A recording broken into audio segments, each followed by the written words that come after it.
సైలెంట్‌గా సంక్రాంతికొచ్చి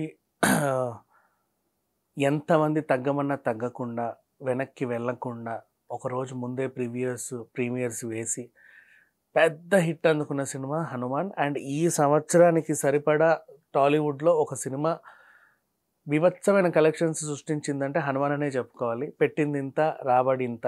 అండ్ అలాగే నిన్న అమిత్ షా గారిని కూడా కలవడం, వాళ్ళు కూడా ఇతన్ని ప్రశంసించడం ఇవన్నీ జరిగాయి. అసలు విషయానికొస్తే ఎందుకు మళ్ళీ 'హనుమాన్' గురించి అంటే ఓటీటీ విడుదల పైన అసలు క్లారిటీ లేదు. ముందు మార్చ్ 2కి వస్తదని, తర్వాత 12కి వస్తదని, తర్వాత 15కి వస్తదని చెప్తే అందరూ ఈరోజు వస్తదేమో అని చెప్పి చాలామంది వెయిట్ చేస్తే ప్రశాంత్ వర్మ ఒక ట్వీట్ పెట్టాడు. దయచేసి చిన్న ప్రాబ్లమ్‌ని ఫేస్ చేస్తున్నాము. మేము 100% ఓటీటీలోకి రావడం ఖాయం. ఈ వీకెండ్ మీరు 'హనుమాన్' వాల్‌పేపర్స్‌తో సిద్ధంగా ఉండండి అని అయితే ఒక మెసేజ్ పాస్ చేశాడు. దాన్ని బట్టి అందరూ అనుకుంటున్నారు వీకెండ్‌కి వచ్చేస్తది. అంటే మేబీ రేపో ఎల్లుండో వచ్చేస్తదేమో అనేసి అనుకున్నారు. రేపు రాబోతుంది సినిమా, మొత్తానికి రిలీజ్ అవుతుంది ఓటీటీలో అని చెప్పి జీ5 కూడా ఒక ప్రకటన విడుదల చేసింది.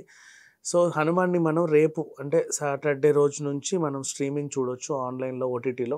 అంటే రిలీజ్ అయ్యి 50 రోజులు గడిచినా ఇంకా ఓటీటీకి రాలేదేంటా అని గొడవ పడుతున్నారు నెటిజన్స్ అందరూ కూడా.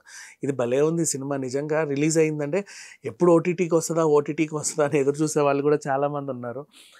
వీళ్ళందరూ థియేటర్‌లోకి వస్తే ఇంకా బాగుండు. అసలు ఇంకా కలెక్షన్స్ ఎక్కువ పెరిగేవి. చాలామంది ఓటీటీ వరకే వెయిట్ చేస్తా ఉంటారు. 2 నెలలైతే ఓటీటీకి వస్తది అని. సరే ఏదేమైనా మొత్తానికైతే సినిమా రేపటి నుంచి స్ట్రీమింగ్ కాబోతుంది జీ5 వేదికగా. అండ్ వాళ్ళు ఎదుర్కొన్న చిన్న సాంకేతిక సమస్యలు ఏంటంటే ఆహ్, మనకు థియేటర్‌లో కట్ చేసినట్టు కొన్ని సీన్స్ ఉన్నాయి కదా! దాన్ని అతికించి సినిమాని ఫుల్ ప్లెడ్జ్డ్‌గా ఓటీటీలో వేద్దామనేసి అనుకున్నారు. అలాగే కొంచెం బేరసారాలు కూడా జరిగాయి చాలా వరకు. ఇవన్నిటిని అధిగమించి మొత్తానికైతే ఈరోజైతే రాలేదు. చాలామంది నిరాశపడ్డారు ఆఫ్‌కోర్స్. బట్ రేపటి నుంచైతే 'హనుమాన్' ఓటీటీలోకి రాబోతుంది.